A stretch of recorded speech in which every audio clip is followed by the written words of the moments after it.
HTML form. So while most of HTML, here's a little HTML page, most of the tags deal with things like titles and paragraphs and hyperlinks. The form tag and forms are a little bit different. They deal with form. This is like a paper form you might get where you have to fill out the various spaces, put your name and address, etc. That's the metaphor they're going for here. So form has an action and a method attributes. The method value can either be get or post, like that. And within a form element, you can put whatever you want. This is a form archive, right? And if you just do that and reload the page, you're just going to get the text. Nothing is really going to happen there.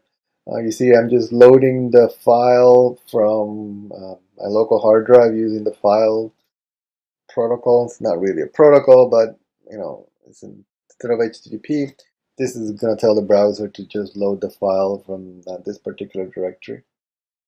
Um, so it's not doing now anything. So we want to ask the user for something. To do that, you use the input element, and the input has a type. There are a bunch of different types. So the text type is a text box, right? So again, reload that, we get a text box. But you're also going to need a name if you want to gather the value that the user types at the server. So let's put first in there. Uh, and then ask the user for something. I'm going to say, give me your first name there, end tag there. I'm going to reload that. So it says first name, give me your first name. Say it, type Bob. I hit enter, and you see what happened here. Nothing seems to have happened here. Actually, did reload the page, and what it did is it did a get back to the server, and it appended these to the URL. So it did a get to the original URL plus that. So the action part here, this is what tells um, the URL, tells the browser what URL fetch. We left it blank, so by default that means this page or index.html. But I could have put something else, like that. If I do that, I reload the page, resubmit it. It's gonna fail because there's nothing at /test, but it did try. So the browser tried to fetch something from that URL. You can, by the way, the action doesn't have to be a relative URL. It could be like an absolute URL. Google.com/q or something. So you can post to anything and do a get or post to any website you want. And generally, you don't do that because that means now the user is now at that other website. So there's get. Now I just did I use this with an enter. That's typically not what you want to do. It only works for one value. So more generally, you want to input type submit. And if you just do that, reload the page, you get this little submit button, capital S. If you want to change the what it says submit, but if you want to change it to send it, you use the value attribute. Reload, it says send it. The first name, Bob, I hit send it, and you see you can add.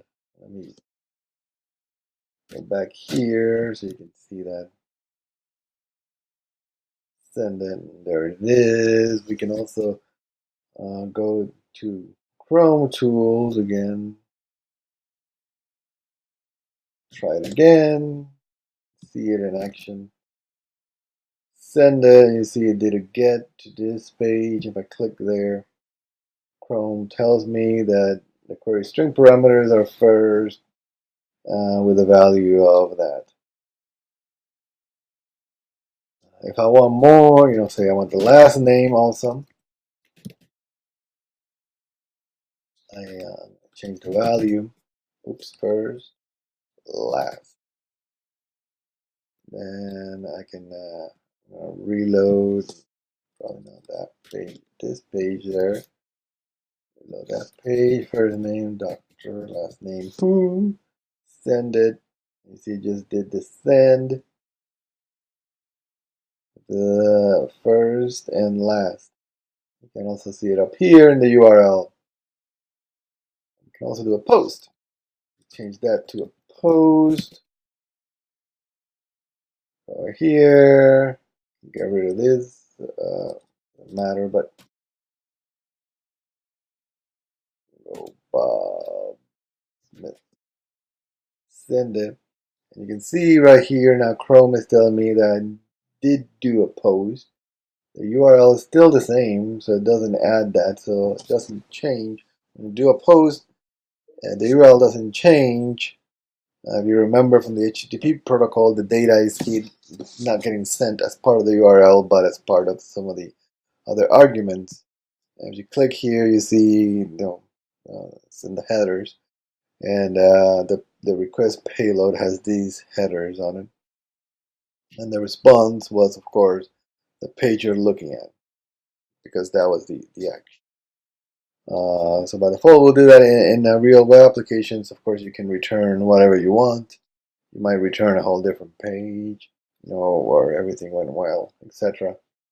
Notice that now that I'm in this page, so I got to this page by doing this post here. So if I did a reload here, I'm going to get that message. If I reload this page, I get this message about confirm form resubmissions. Because we just got to this page by doing a post, we're looking at this page after a post. Reloading here means redoing that post. Now, 99% of the people, probably you included, you've seen this, but you don't really know what that means. Confirm form resubmission. It's very confusing, so you really want to avoid that. And when you're building your web applications, and we'll talk about this later, how you can make it so the user never has to see this message. But now, yeah, you will, as you're developing, you will see it often as you're fixing and working on your program. So now you know what it means. It means that you just did a post and you want to do it again. So another thing. So that's the input types. If you want to match the input to the like this first name and the input, you want those to be together, regardless of sort of how the user moves things about. We would like browsers recommend we use this label, right? So we say this label and label first name.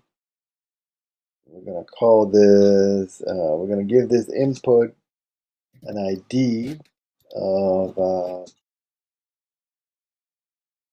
first box, first text box, and so the for has to match that first text box.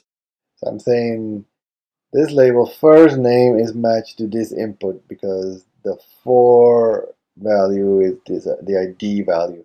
Remember that the value of every ID on a web page has to be distinct, so unique. All IDs have to be unique. So you're guaranteed, therefore, that this is going to work. I'm not going to have to. So last text box and ID.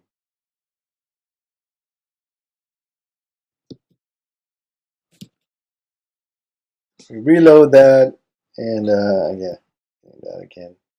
So I want that. If I just hit here and hit enter, it'll do a get.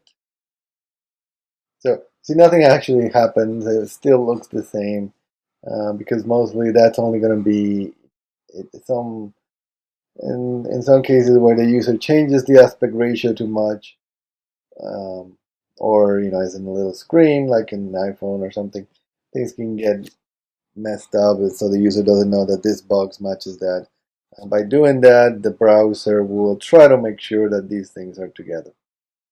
And all this is, you can see an example here in the Mozilla developer and the MDN network with the labels and the input. So um, now one thing I wanted to mention, a common bug for people starting with, notice that this is my form, but if I take that first name and I move him out of the form, I'm going to put this guy back to a get so you can see.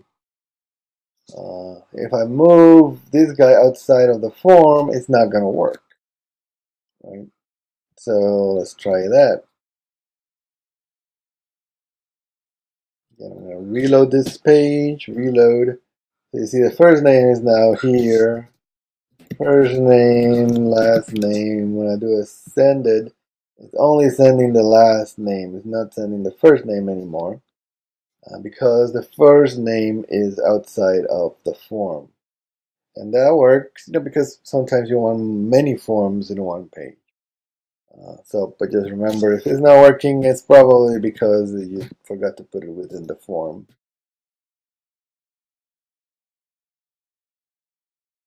So last thing is, if you go again to the MDN documentation, which you should go, you can check out the input tag, and it has a list right here of all the various type values. So you have buttons, checkboxes, color pickers. These are new HTML5 ones. I haven't used them, and they might not be supported by all the browsers, but the file hidden, the password one that gives you a little dot, radio buttons, etc.